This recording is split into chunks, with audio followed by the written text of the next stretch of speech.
then to be honest with you, like being real honest with you, you're not ready to get married.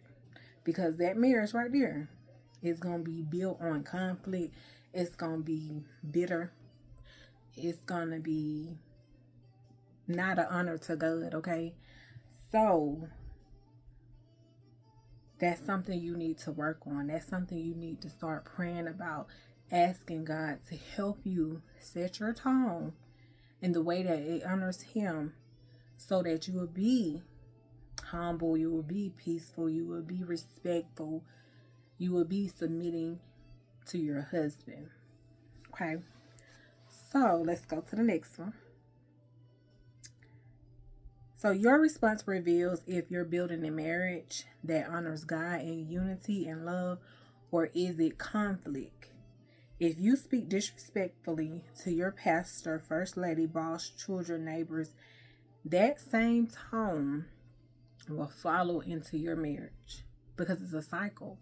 So it's like, if you're not going to correct it right now while you're preparing, then it's just going to be a cycle that's not healthy. Disrespect escalates conflict. Okay.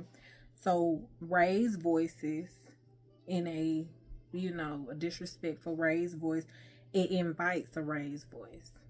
So if you're screaming at your husband for whatever reason, the one you're preparing for, then he may be the one that he may raise his voice at you too. That it's like a magnet. Cursing intensifies anger, fights instead of resolving issues.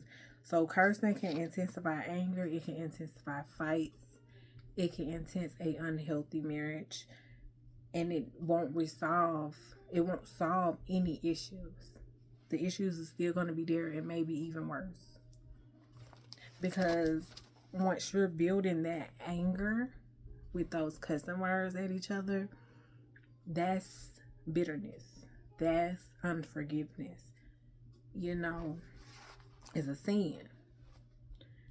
Okay. So your tone, remember, sets the atmosphere of how you respond. So it's time to start setting your tone now, how you respond to God first, how you respond to others, how even you respond to yourself. Because some women, I was one of them years ago when I was living in sin, and I used to listen to Trina like very, very hard. Like when one of her albums came out, I hurry up and went to Target and bought me and some other girls the CDs. And she influenced me in a bad way